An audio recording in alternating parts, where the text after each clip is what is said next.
5 ബാർലിപ്പവും 2 മീനും ഒരു കുട്ടിയുടെ കൈവശം ഉണ്ട് എന്ന് അവിടെ ശിഷ്യന്മാര് ഈശോയോട് പറഞ്ഞു. ബൈബിളിൽ യോഹന്നാന്റെ സുവിശേഷം 6 അധ്യായത്തില് 9-ാമത്തെ വചനമാണിത്. എല്ലാവർക്കും പരിചയമുള്ള ഒരു വചനഭാഗമാണ്. കാരണം ശിഷ്യന്മാരെല്ലാവരും ഒരുമിച്ച് കൂടിയപ്പോ അവർക്ക് വിശന്നു. അവർക്ക് ഭക്ഷണം കൊടുക്കാൻ തമ്പുരാന്റെ കയ്യിൽ ഒന്നും ഉണ്ടായിരുന്നില്ല.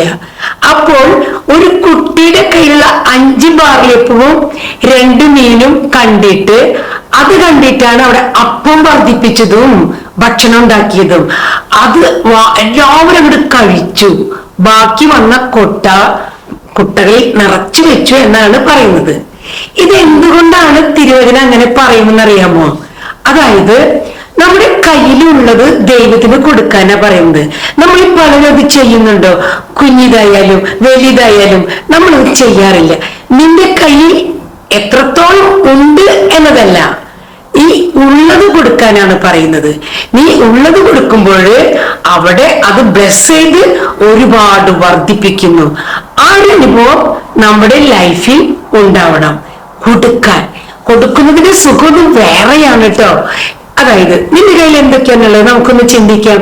നിനക്ക് ഒരുപാട് വിദ്യാഭ്യാസമുണ്ട്, നിനക്ക് നല്ല ജോലിയുണ്ട്, നിനക്ക് നല്ല സമ്പാദ്യമുണ്ട്, നിനക്ക് നല്ല സൗന്ദര്യമുണ്ട്, നിനക്ക് നല്ല വീടുണ്ട്, അതുപോലെ ഒരുപാട് ഒരുപാട് കാര്യങ്ങൾ, ആരോഗ്യമുണ്ട്, എല്ലാം ഉണ്ട്.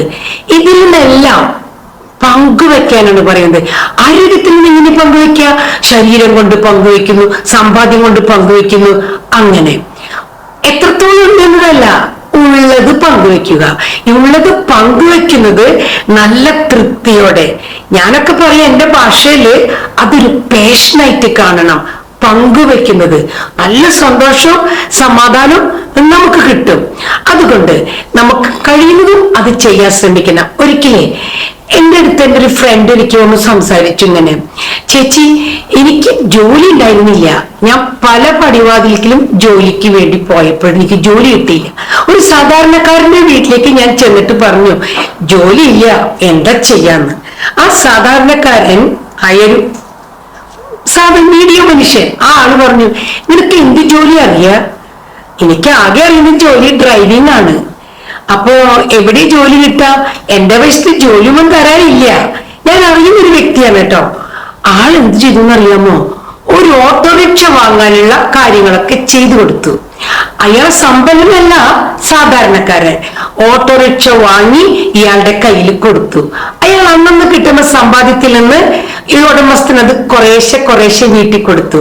കാരണം അയാൾ വലിയ സമ്പാദ്യത്തിൽ നിന്നല്ല അത് ചെയ്തത്, ഉള്ള സമ്പത്തിൽ നിന്ന് അത് ചെയ്തപ്പോഴ് ആ സാധാരണക്കാരന് എത്ര സമാധാനം ഉണ്ടായത്.